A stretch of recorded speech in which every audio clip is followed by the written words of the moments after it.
Fala aí, galera dos quadrinhos, tudo bem? Hoje a gente vai falar de enquadramento, né? Continuação da aula passada. Vou falar de algumas coisas que a gente já falou na aula passada, né? A gente tem aqui, ó, deixar mais em evidência esse quadro aqui, onde a gente tem os prédios e tal, né? Um cenário, um quadro bem amplo. Ele acaba se tornando o plano geral da história, né? Para mostrar para o leitor onde está se passando a história. Poderia ser um cenário espacial, poderia ser um cenário submarino, um cenário no campo, né?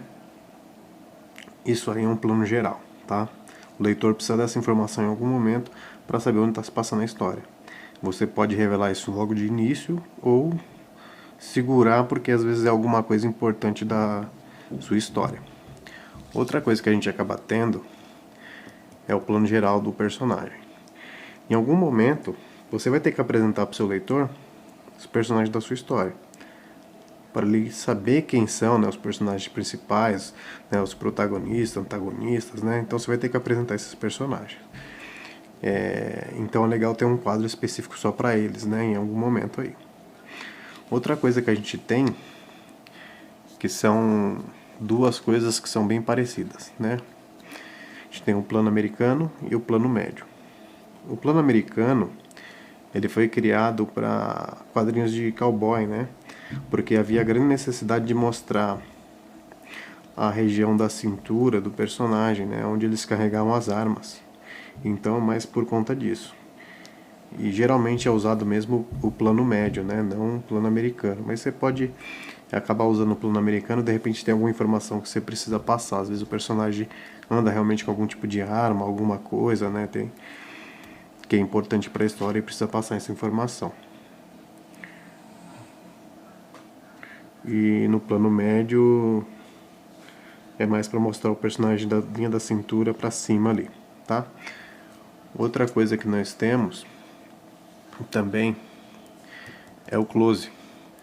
O close, a necessidade do close é geralmente para mostrar a expressão do personagem ali no momento, né? É mais de cunho emocional, né? Mostrar o que o personagem... a dramaticidade da expressão dele, do personagem em relação ao que está acontecendo ali na sua história. E a gente também tem o super close.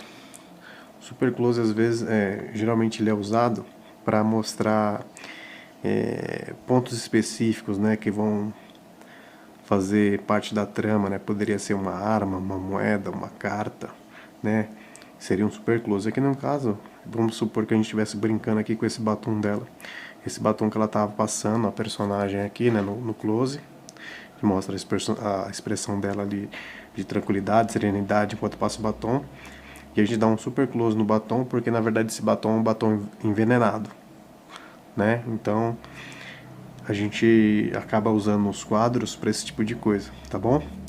Esses aqui a gente já tinha falado em algum momento na sala, e eu vou trazer mais alguns para ajudar vocês aí, tá?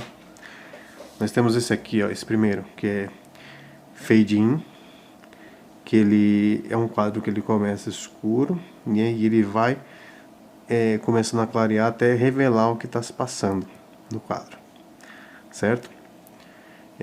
Serve também aquilo para começar a abertura de uma cena, né? De uma história, ou o personagem desacordou e está acordando e está começando a enxergar as coisas, né? E esse quadro também, esse tipo de cena, ele pode ser visto ao contrário. Posso começar a dar cena específica e ela ir escurecendo, que aí seria o fade out, tá? Então é legal pensar em como empregar isso, beleza? A gente também tem o flow, ou quadro embaçado. Esse quadro aqui, ele vai ter por característica que o desenho ele está mais acinzentado, né? Ele não é um desenho tão carregado de preto, ele é mais pro cinza mesmo. Ele vai dar aquela impressão, você já deve ter visto isso em outros quadrinhos. Ele vai passar aquela sensação de que aquilo é uma miragem, que aquilo é um sonho, né? Então a gente acaba usando esse quadro embaçado para fazer isso na hora que estiver fazendo as cenas, né? Então são outras maneiras de usar o seu desenho dentro do enquadramento. Esse aqui eu não consegui fazer tão bacana aqui, mas a ideia seria você mostrar o objeto em questão, né, que aqui seria o revólver bem destacado, maior, né? E o personagem lá atrás, né? Que é o grande angular, que é o nome desse enquadramento. Esse grande angular, ele serve para mostrar algum artefato importante, algum objeto importante na cena e também destacar o personagem, tipo, como se estivesse nas mãos dele, né? Eu acho que isso é uma coisa bacana de fazer na hora que você estiver usando esse tipo de quadro, né? De repente o personagem está com uma arma, uma carta, alguma coisa que é muito importante ali para a cena e você mostra que está na mão daquele personagem aquela coisa importante. Outra coisa que a gente tem também é o quadro de primeiro plano. Primeiro plano sempre é o que está à frente, né? A gente tem primeiro, segundo, terceiro e demais planos, né? Então é um quadro onde a gente destaca somente o personagem de primeiro plano, tá? Geralmente ele está pegando da parte do peitoral para cima, né? Um pouquinho ali do meio do tronco para cima, tá bom?